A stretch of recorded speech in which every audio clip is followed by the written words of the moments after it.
ओम शांति। आज बाप दादा के 12 नवंबर 2021 के ईश्वरीय महावाक्य हैं। मीठे बच्चे, हर एक पाठधारी आत्मा आधा समय सुख आधा समय दुख का पाठ बजाती है। यह भी ईश्वरीय लॉ है। प्रश्न, बाप जो समझाते हैं यह समझानी बच्चों की बुद्धि में यथार्थ रीति कब बैठेगी? उत्तर, जब बुद्धि शुद्ध बनेगी। जितना जितना जो पुरुषार्थ कर खाद निकालते जाएंगे उतना बाप की समझानी बुद्धि में बैठती जाएगी। अभी तक बच्चे सतों तक भी मुश्किल पहुँचे हैं। हर एक का पुरुषार्थ अपना है। कोई सतो है तो कोई तमो भी है, लेकिन बनना है सतो प्रधान। गीत, दूर देश का रहने वाला। ओम शांति। जब मेले व प्रदर्शनी में बच्चे समझाते हैं तो जो समझाने लायक बातें हैं वह जरूर समझानी पड़े। इसमें यह तो जरूर समझाना पड़े कि सब ब्रदर्स आत्माओं का बेहद का बाप एक ही है। यह भी पूछना पड़ता है कि भारत का आदि सनातन धर्म क्या है। वे तो आदि सनातन हिंदू ही समझते हैं। इस्लामी, बौद्धी, क्रिश्चियन आदि को मालूम है कि हमारा धर्म किसने और कब स्थापन किया। भारतवासियों को का है हिंदू धर्म व देवी देवता धर्म। यह किसने और कब स्थापन किया यह भारतवासी बिल्कुल ही नहीं जानते। यह बिल्कुल जरूरी बात है समझाने की। यह किसके भी ध्यान में नहीं आता है। प्राचीन भारत देश गाया जाता है, परंतु उन्हों को यह पता नहीं कि हमारा आदि सनातन देवी देवता धर्म है। हिंदू तो कोई धर्म ही नहीं है। अब तुम बच्चे जानते हो कि 5000 वर्ष पहले देवी देवता धर्म था। बरोबर उस समय लक्ष्मी नारायण राज्य करते थे। वह अपने को हिंदू नहीं कहलाते थे। अच्छा, हिंदू धर्म का भी कोई सम्मत होना चाहिए। विक्रम सम्मत जो कहते हैं हो सकता है। जब से देवताएं वाम मार्ग में जाते हैं तो अपने को हिंदू कहलाना शुरू करते हो, तब से विक्रम सम्मत भी कहते हो, तो आधा आधा हो गया। उस समय उनको आदि सनातन देवी देवता नहीं कहेंगे। सम्मत कहा जाता है जब धर्म स्थापन होता है। वह किसने स्थापन किया? विकर्म सम्मत तो रावण ने स्थापन किया। उस समय सबके कर्म विकर्म होते रहे। कर्म अकर्म विकर्म नाम तो है ना। तो विक्रम राजा का भी सम्मत चलता है। वह हो गया आधा समय। अब यह विक्रम सम्मत हिंदुओं का सम्मत तो नहीं है। तो यह पूछना चाहिए कि भारत का आदि सनातन देवी देवता धर्म कब स्थापन हुआ। मालूम तो पड़े ना। यह बहुत नाजुक बातें हैं। जब यह मालूम पड़े तब हिसाब लगा सकें कि नई दुनिया थी। फिर दिन रात जरूर होते हैं, आधा आधा जरूर होगा। यह एक ईश्वरीय लॉ है। यह समझाने देना है जरूर। ऐसा कभी कोई ने समाचार नहीं दिया है। क्रिश्चियन का भी आधा सुख आधा दुख का पाठ चलेगा। यह जो हम समझाते हैं इसमें सारी हिस्ट्री ज्योग्राफी आ जाती है। मनुष्य जो भी आते हैं उनको दुख दुख सुख का पाठ मिला हुआ है। एक दो जन्म के लिए आएंगे तो भी आधा आधा होगा। यह एक ईश्वरीय लॉ है। प्रदर्शनी में जब सुनते हैं अच्छा अच्छा करते हैं, बाहर निकलने से ही भूल जाते हैं। बिरला कोई ध्यान देते हैं। कोई एक मास आकर भी गुम हो जाते हैं। कोई 10 मिनट समझते हैं, कोई 1 घंटा, कोई तो कुछ समय आकर चलते चलते थक जाते हैं। ऐसे सेंटर्स पर होता रहता है। कैसे दैवी संप्रदाय बन रहे हैं, यह भी वंडर है। नई दुनिया का धर्म पुरानी दुनिया में स्थापन हो रहा है। यह बातें तुम बच्चों की बुद्धि में आती हैं। बाप द्वारा तुम अपने 84 जन्मों को जान चुके हो। बाप कहते हैं मैं 84 जन्मों की कहानी सुनाने आता हूँ, तो जरूर पिछाड़ी में ही आकर सुनाएंगे ना। द्वापर के बीच में तो सुना ना सके, जबकि पिछाड़ी वाले जन्म अभी लिए नहीं हैं। राजयोग का ज्ञान द्वापर में मिल ना सके। महाभारत लड़ाई भी द्वापर में लग ना सके।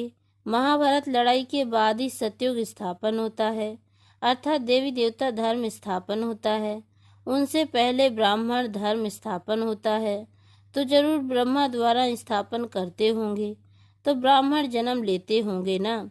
विराट रूप जो दिखाया है उनमें शिव को भी नहीं दिखाया है, तो ब्राह्मणों की चोटी भी नहीं दिखाई है। प्रदर्शनी में भी विराट रूप वाला चित्र होना जरूरी है। ब्रह्मा द्वारा पहले जरूर ब्राह्मण रचेंगे, फिर वह ब्राह्मण कब और कहाँ रचते हैं। ब्राह्मणों का है संगम, शूद्रों का है कलयुग। अब तुम अपने को कहलाते हो प्रजापिता ब्रह्मा कुमार कुमारियां। प्रजा माना ही मनुष्य सृष्टि तो जरूर ब्राह्मण होंगे। क्राइस्ट को क्रिश्चियन धर्म का पिता कहेंगे। यह है प्रजापिता। भगवान ब्रह्मा द्वारा मनुष्य सृष्टि रचते हैं, ऐसे नहीं क्राइस्ट द्वारा बौद्धियों द्वारा रचते हैं। मनुष्य सृष्टि शुरू ही ब्रह्मा से होती है, तो जरूर पहले पहले ब्राह्मण ही रचेंगे। ब्राह्मणों को फिर देवता बनाते हैं। विराट रूप भी भारत में ही दिखाते हैं, और धर्म वाले विराट रूप बना ना सके। यह नई नई बातें बाप ही समझाते हैं। नई पॉइंट्स भी निकलती रहती हैं, पुरानी भी निकलती रहती हैं, क्योंकि नए नए बच्चों को भी कुछ नई कुछ पुरानी पॉइंट मिलनी चाहिए जो समझें। जब तक अल्प बेबुद्धि में नहीं हो तो और क्या समझेंगे। तुम जानते हो अल्प बे किसको समझाना बड़ा सहज है। बाप तो सबका एक है, वह आते भी जरूर हैं। शिव जयंती भारत में ही मनाते हैं, परंतु भारतवासियों को यह पता नहीं कि शिव जयंती क्या है। न ब्रह्मा न विष्णु शंकर का पता है, न श्री कृष्ण का। श्री लक्ष्मी नारायण का राज्य कब था यह भी नहीं जानते। क्राइस्ट होकर गए, उनके पॉप की सारी लिस्ट होगी, परंतु भारतवासियों को यह पता नहीं कि यह लक्ष्मी नारायण भी भारत में राज्य करके गए हैं। जो भी चित्र बनाते हैं पूजा करते हैं, उनका ऑक्यूपेशन बिल्कुल ही नहीं जानते। देवताओं से फिर क्षत्रियों ने राजाई कैसे ली, क्या लड़ाई की। राजाई बदली होती है तो जरूर कोई ने विजय पाई, वहाँ तो यह बात ही नहीं। वह तो अच्छी तरह राज्य देते हैं। मनुष्य तो कितने अंधियारे में है, तुमको कितनी रोशनी मिलती है। ऐसे भी नहीं सब बातें किसको याद रहती हैं। नहीं तो बाबा ने जो समझाया वह सब प्रदर्शनी में समझाना चाहिए। प्रदर्शनी में एक दिन आते हैं, फिर दूसरे दिन आते नहीं, कुछ भी पता नहीं पड़ता कि समझते हैं व नहीं। ओपिनियन में लिखाना चाहिए कि पहले हमको यह पता नहीं था, तो देवी देवता धर्म कहाँ गया, सब मत बताओ। हिंदू धर्म कब से शुरू हुआ, हर एक क्या क्या समझाते हैं, यह किसको पता नहीं पड़ता। ओपिनियन रखने वाला भी चाहिए। तुम सिद्ध करके बताते हो 5000 वर्ष का यह चक्र है। लिखो संवत आदि का किसको मालूम तो है नहीं। यह बातें कोई शास्त्र में सुनी हैं, फिर हमने कहाँ से सीखी। तो हमको सिखलाने वाला जरूर भगवान होगा। भगवान बिगर यह बातें कोई समझा ना सके, वह भी जरूर कोई तन में आएगा। परमात्मा ज्ञान का सागर है। परम पिता परमात्मा ब्रह्मा द्वारा स्थापना करते हैं, आदि मध्य अंत की नॉलेज देते हैं। उनका नाम है शिव। भक्ति मार्ग में उनके ढेर नाम रख दिए हैं। कम से कम 1.5 लाख अपनी अपनी भाषा में उनके नाम रखते हैं। बच्चों को रोज कितना समझाते हैं, परंतु अजुन शुद्ध बुद्धि बने नहीं हैं। पुरुषार्थ करते रहेंगे तो खाद निकल जाएगी। अब तक तो बच्चे सतों तक भी मुश्किल पहुँचे हैं, उसमें भी कोई तमो सतो प्रधान, सतो रजो तमो, इसमें भी नंबरवार है। हर एक का पुरुषार्थ अपना अपना चलता है। इस समय मनुष्यों की है विनाश काले विपरीत बुद्धि। सिर्फ पांडवों की थी प्रीत बुद्धि, उन्हों की विजय भी हुई। असुर और देवता हैं दोनों मनुष्य। ऐसे नहीं कि असुरों की कोई भयानक शक्ल होती है, वह तो लड़ाई में गोले गैस आदि से बचने के लिए ड्रेस पहनते हैं। वह है आसुरी संप्रदाय, तुम हो राम संप्रदाय, क्योंकि तुमने 5 विकार छोड़े हैं। पवित्र बन सारे विश्व पर तुम राज्य करेंगे। तुम्हारी कोई के साथ लड़ाई नहीं है, बाबा कितनी बातें समझाते हैं। कोई मास दो आकर फिर थक जाते हैं। फिर समझा जाता है तकदीर में नहीं है, साधारण प्रजा में तो आएंगे। प्रजा तो ढेर बनने वाली है। अभी भी देखो प्रजा कितनी है। किस तरफ अन्न की कमी होने के कारण मनुष्य भूख में भी मर जाते हैं। कोई तरफ बारिश नहीं होने के कारण अकाल भी पड़ जाता है। इसमें गवर्नमेंट क्या करेगी? ये तो नेचुरल कैलिमिटीज हैं। अब तो मूसलधार बरसात भी पड़ेगी। विनाश तो होना है। तो तुमने जो साक्षात्कार किया है वह सब प्रैक्टिकल में होगा।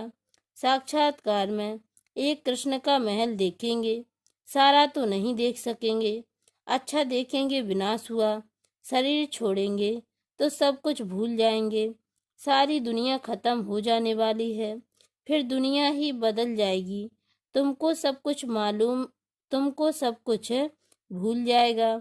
अभी तुम्हारे में शुरू से लेकर अंत तक सब नॉलेज है।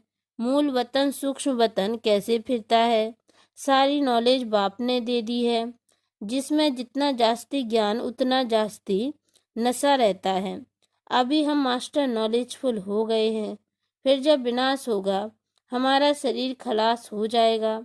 इस जन्म तक ही नॉलेज रहती है, तो इतना नशा बुद्धि में रहना चाहिए कि हम यह शरीर छोड़ जाकर प्रिंस प्रिंसेस बनेंगे।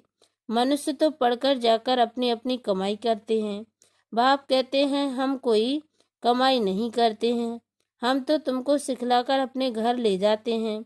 तुम कमाई करते हो तो गवाते भी हो। तुमको सारा आदि मध्य अंत का ज्ञान है।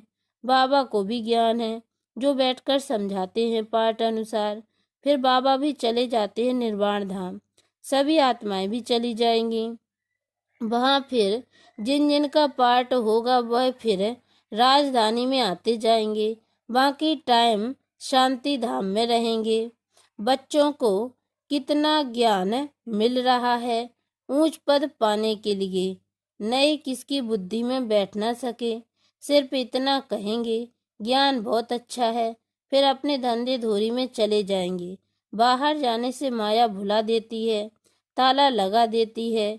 कई बच्चों का भी ऐसा हाल होता है, पूरी धारणा होती नहीं। पहले अंदर कोई आए तो बोलो यह सब ब्रह्मा कुमार कुमारियां हैं। शिव बाबा ब्रह्मा द्वारा विष्णुपुरी की स्थापना कर रहे हैं। अभी कलयुग अंत है, फिर सतयुग होगा तो ब्रह्मा के बच्चे सब ब्रह्मा कुमार हैं, जो फिर देवता बनेंगे। ऐसा सर्विस समाचार बाबा को मिलता रहे तो बाबा राय दें, परंतु बाबा को पूरा सुनाते नहीं। बहुतों पर ग्रहचारी लगती है। अभी अभी देखो फर्स्ट क्लास, कल देखो तो थर्ड क्लास बन पड़ते हैं। ग्रहचारी ना होती तो आश्चर्यवत भागंती क्यों होते। जो बच्चे प्रदर्शनी में अच्छी तरह जाकर सर्विस करते हैं वह अपना समय भी सफल करते हैं। बाप दादा को कभी नहीं छोड़ना चाहिए। बाबा बच्चों को कुछ भी बोलेगा फिर फौरन प्यार भी करेगा। बाबा की दिल पर बच्चों का कुछ भी रहता नहीं है। यह सिर्फ शिक्षा देने के लिए सिखलाते हैं। यहाँ बच्चों को टोली खिलाई जाती है, क्योंकि बेहद का बाप है ना। लौकिक बाप बाजार से आते हैं तो बच्चे जरूर याद पड़ेंगे, कुछ ना कुछ टोली ले आते हैं। बाहर सेंटर पर टोली नहीं मिलती है। यहाँ बाप सम्मुख बैठा है। बाबा सब कुछ बच्चों को समझाते हैं। यह द्वापर से ऋषि मुनि जो सतोप्रधान थे, जिनकी बुद्धि को ताला लगा हुआ नहीं था, वे भी कहते थे रचता और रचना को हम नहीं जानते हैं। आज कलयुग में सबकी बुद्धि को ताला लगा हुआ है, फिर वह कैसे जान सकेंगे। शास्त्र तो वह ऋषि मुनि भी पढ़ते थे। तुमको पॉइंट बहुत मिलती है समझाने के लिए। अच्छा, मीठे मीठे सिकी लदे बच्चों प्रति माता पिता बाप दादा का याद प्यार और गुड मॉर्निंग। रूहानी बाप की रूहानी बच्चों को नमस्ते, और हम रूहानी बच्चों की ओर से भी रूहानी माता पिता बाप दादा को याद प्यार और गुड मॉर्निंग बाबा नमस्ते। धारणा के लिए मुख्य सार है। पहली पॉइंट है, भगवान हमको पढ़ाकर भगवती भगवान बनाते हैं। इसी खुशी व नशे में रहना है। रचता और रचना का ज्ञान बुद्धि में रख, दूसरों को सुनाना है। दूसरी पॉइंट, जैसे बाप किसी बच्चे की बात दिल पर नहीं रखते हैं, ऐसे किसी की भी बात दिल पर नहीं रखनी है। वरदान, करावनहार की स्मृति से सेवा में सदा निर्माण का कार्य करने वाले कर्मयोगी भव। कोई भी कर्मयोगी की स्टेज में परिवर्तन करो। सिर्फ कर्म करने वाले नहीं, लेकिन कर्मयोगी हैं। कर्म अर्थात व्यवहार और योग अर्थात परमार्थ, दोनों का बैलेंस हो। शरीर निर्वाह के पीछे आत्मा का निर्वाह भूल न जाए। जो भी कर्म करो वह ईश्वरीय सेवा अर्थ हो। इसके लिए सेवाओं में निमित्त मात्र का मंत्र व करणहार की स्मृति का संकल्प सदा याद रहे। करावनहार भूले नहीं तो सेवा में निर्माण करते रहेंगे। स्लोगन, सेवा बस संबंध संपर्क में विघ्न पड़ने का कारण है। पुराने संस्कार, उन संस्कारों से वैराग्य हो। ओम शांति।